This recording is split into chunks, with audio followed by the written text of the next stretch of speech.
தெரியுதாம்மா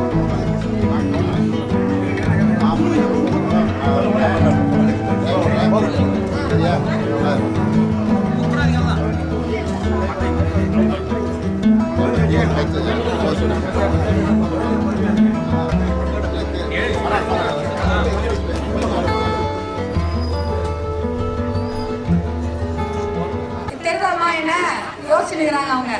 தெரியுதா? தெரியலையா? வேட்பாளர் சௌமியா அன்புமணின்னு பாட்டாளி மக்கள் கட்சியில மருத்துவர் ஐயாவோட ஆசி பெற்ற வேட்பாளராகவும் மாண்புமிகு பாரத பிரதமர் அவரின் ஆசி பெற்ற வேட்பாளராகவும் நான் இங்க போட்டி போடுறேன்.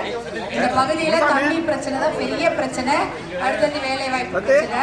இந்த தண்ணி பிரச்சனைக்காக கண்டிப்பாக நான் குரல் கொடுப்பேன். உங்களுக்கெல்லாம் தண்ணி வரணும், உங்க வீட்டு குழால தண்ணி வரணும், அதான் உண்மையான விஷயம். ஆனா இது வரைக்கும் அதை யாருமே இந்த ஊர்ல செய்யல. இப்ப நம்மளுடைய சகோதரர்கள்லாம் இருக்கிறாங்க, கூட்டணி கட்சியில இருக்காங்க. நம்மளால நீங்க எனக்கு வாய்ப்பு கொடுத்தீங்கன்னா நம்மளுடைய மாண்பு தாயுள்ளம் கொண்ட பாரத பிரதமர் மாண்புமிகு பாரத பிரதமர் நரேந்திர மோடிஜி அவர்கிட்ட போயே கேட்கலாம், எங்க ஊர்ல தண்ணி வரல, எங்களுக்கு தண்ணி பிரச்சனைக்கு ஏதாவது தீர்வு கொடுங்கன்னு கேட்டா கண்டிப்பாக தாயுள்ளத்தோட பரிசீலித்து அவர் கண்டிப்பா செய்வாரு. அந்த நம்பிக்கை எனக்கு இருக்கு. நான் கேட்கறதுலாம் உங்ககிட்ட இருந்து ஒரு வாய்ப்பு தான். மாம்பழ சின்னத்துக்கு நீங்க வாய்ப்பு கொடுத்து என்னை வெற்றி பெற செய்யணும். ஏன்னா இந்த பகுதியில எல்லா நல்லதுமே மாம்பழ சின்னம் மூலம் தான் கிடைச்சிருக்குது.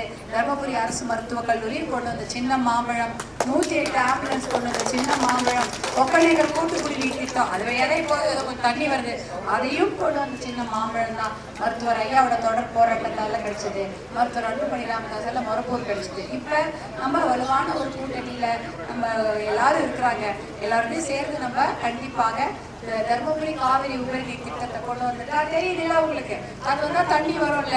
அதுக்காவது நீங்க மாம்பழ சின்னத்துக்கு ஓட்டு போடணும். சிப்காட் இங்க வர இருக்குது, அதுல பெரிய தொழிற்சாலை அமைச்சு நம்ம பசங்களுக்குலாம் அங்கே வேலை கொடுக்குறோம். குடும்பத்துல ஒரு வேலை வாங்கறதுக்கு நான் போய் அங்கே உட்காந்துருவேன். ஓகேவா? எனக்கு நீங்க என்ன பண்ணணும், மாம்பழ சின்னத்துல ஓட்டு போடணும். ஓட்டு போட்டீங்கன்னா கண்டிப்பா உங்களுக்காக அதை நான் செய்வேன் என்று உறுதி கூறுகிறேன். நன்றி, வணக்கம்.